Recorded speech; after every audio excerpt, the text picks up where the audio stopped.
Ito mga Duterte, dayan supporters, oh. O ito, oh. Makinig bala kayo di, oh. Bigaon, gining alpot nga bayi niyo.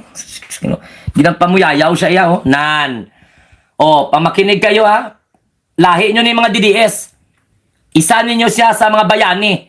Pakinggan nyo to, pakinggan. Kayong mga bangag na bilib sa NBI, makinig kayong mga tanga. Ay, abaw, ah. Ang may pag-aari ng buhay ng mga bangag at ng NBI ang Holy Spirit na parati kong kasama. Agoy. Ang Holy Spirit ang Diyos. Agoy. Hindi ang NBI ng mga bangag. Agoy. Mamamatay ang NBI nyo. Ha? Papatayin niya ng Holy Spirit. Agoy. Itatapon sa impyerno ang kaluluwa yung mga tanga. Adi masalo ni Saray. Wala akong kinakatakutan kahit sinong tao din sa mundo. Agoy. Ang Holy Spirit lang ang Diyos. Agoy. Na aking sinasamba ang dapat kong paglingkuran.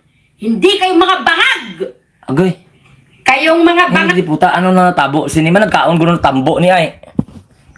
Anong klase man doon? Hindi makukaintindi man. Ginoo ko. Ito palang ganito pala magalaw ang Espiritu Santo sa mga DDS. Ay abaw, ginoo ko, patawara Santissima. Daw hindi man takong katapos sinisang ako nga birthday sa sunod nga tuig. O ulit-ulitin ko, paulit ko sa inyo na, no? Baka Espiritu kabino ko lapo. Sabi ko gani, hala si Manang. Anong klaseng Holy Spirit kaya ang pumasok sa katawan nito? Ganito ba talaga ang resulta ng pagsanib ng Espiritu sa kanya? Baka Espiritu ng kulapo at syuktong ang pumasok. Oh, PS, baka Espiritu ng ayambuang ang pumasok kay Manang. Ay, abaw, ginoo ko. Kaninong kalahi ni? Kay Sara Duterte ne? Kayong mga bangag na bilib sa NBI, makinig kayong mga tanga. Ang may pag-aari ng buhay ng mga bangag at ng NBI ang Holy Spirit na parati kong kasama. Ang Holy Spirit ang Diyos. Hindi ang NBI ng mga bangag. Mamamatay ang NBI nyo. Papatayin niya ng Holy Spirit. Itatapon sa impyerno ang kaluluwa yung mga tanga. Wala akong kinakatakutan kahit sinong tao din sa mundo.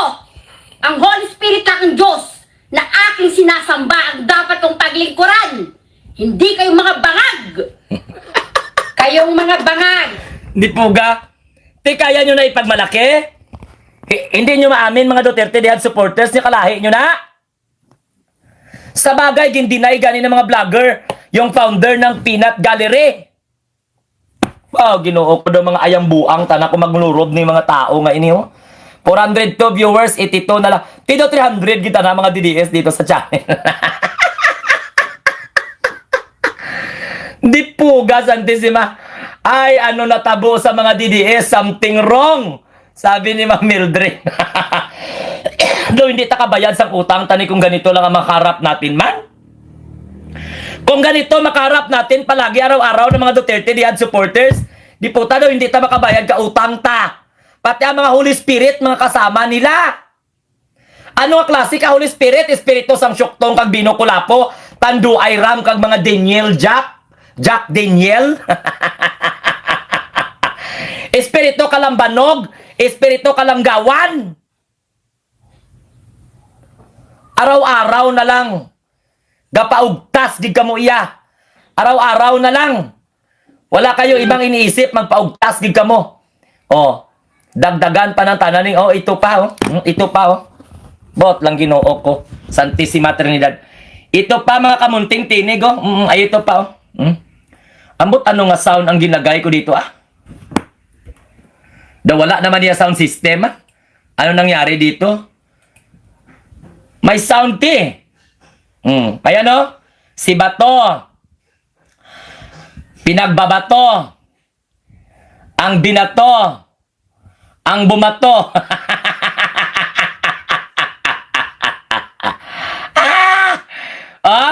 Bato. Tinang bato. Binato. At ang bumato. Ay, nilintigan nga panulay. Diyos ko, Lord Santissima Trinidad. Gapo ni munting tinig ko. Wow! Ginoo ko, Lord, ah. Da mabuang tapat ang ayang buang kagwapo, gid! Kay Toto Glenn, ah. Ay, ambot! Kagwapo-gwapo, gid kay Toto Glenn, ah, ba? Ambot, da mabuang tapat ang ayang buang. Maghanap pa tayo dito ng mga abaw, Ginoo ko, Lord. Tinano na ni, oh.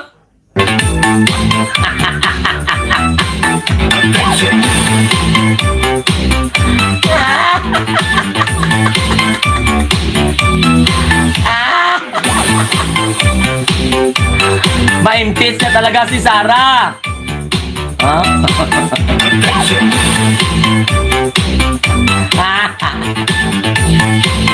Te, maimpis na talaga si Sarah ay about. Ay, kagwapo kita na kay Glenn. Linti, gidman, babot la.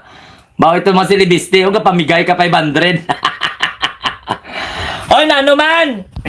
Anong ginagalit niyo mga Duterte, Dayan supporters? Kaya nagatanong lang naman ako kung si Sara Duterte ba ay magre-resign na. Nadula ang antok. Ay, so, hindi man takabayad, Ma Mildred, sa utang ta kung amo lang ni mga DDS nga mga alipungoy ang mabaton ta. Isipin mo, Ma Mildred, makinig ka. Ma Mildred, papaano ninyo, Ma'am Demoy, papaano ninyo intindihin? Kayang vlogger nga mga Duterte nagadasal na iya kay, tinan nyo, oh. Ang vlogger nga mga Duterte, sabi niya, tulungan nyo si Inday, former President Roa Duterte. Tulungan nyo si Inday, former President Rodrigo Duterte. Tulungan nyo si Inday, former President Rodrigo Roa Duterte. Ano na, humihingi o nagdadasal ba siya para tulungan si Sara Duterte ng kaluluwang buhay ng tatay niya? Tikon, hindi ba nakamot abnormal? Ano itulong ni Rodrigo Duterte sa anak niya? Kay niliyasan na nga sa mga abogado niya. Ay, gipuga kita na. So, saan kayo nagadasal? Ah? Saan kayo nagadasal sa buhay niya kaluluwa? Sino nagturo sa inyo dyan? Ay, hiwalay ang espiritu, ang kaluluwa ni Rodrigo Duterte para tulungan si Sara Duterte? Nagmamakaawa na kayo ya kay Rodrigo Duterte. Anong magawa ni Digong? Tama na ang paggamit. Manog-resign na si Sara. Manog-impeach na si Sara. Hindi na kaya yan isolve ni Rodrigo Duterte. Tingnan nyo. O di pugan, nagkakataratang-tang ang mga bago ko sa inyo, ha? Ang mga plema ko na uubos. Dalhin mo nga yung gamot ko dyan, sa may ref. Mag-inom ganyan ako ng gamot ko pampaplema kay doon nagkakalatang-tang. Ewan ko lang kung nakita man ni Ma'am Ami kanina yung ipakita ko nga kasama ng mga DDS ang espiritu. Ewan ko kung anong klaseng espiritu. Kasama niya kuno ang espiritu. Papatayin daw kuno ng espiritu ng Diyos ang mga NBI. Kaya ang NBI daw ang pinapagkatiwalaan ng mga bangag. Ay ambot na lang Ginoo ko, Lord. Gasakit nga ragngagan ko sa inyo, guys. Kamugid yang mapatay sa akon, guys. Wala kayong awa. Isipin mo, buhay pa si Rodrigo Duterte, nagmamakaawa na sila nga tulungan sila ni Digong. Ano may tulong ni Digong kay Sara Duterte? Oh, sabi ni Rinalyn ba, sige ma'am, ni Dinali, saksak mo na sa baga mo si Digong.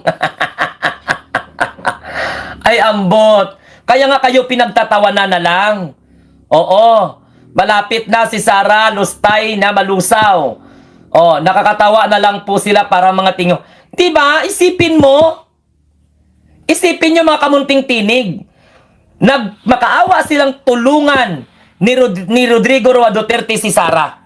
Oh, ano yan siya? Yes, birig ito yung aking inuminan. Dumatangtang na tanan ko nga bago ba? Mag-inom muna ako ng kwan.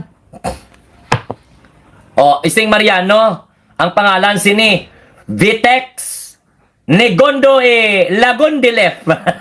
Askop.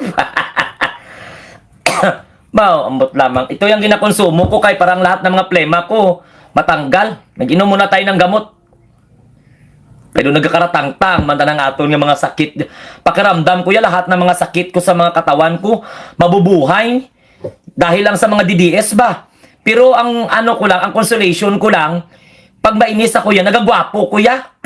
Tingnan mo, I am already 43 years old. Pero I am look like 53 na.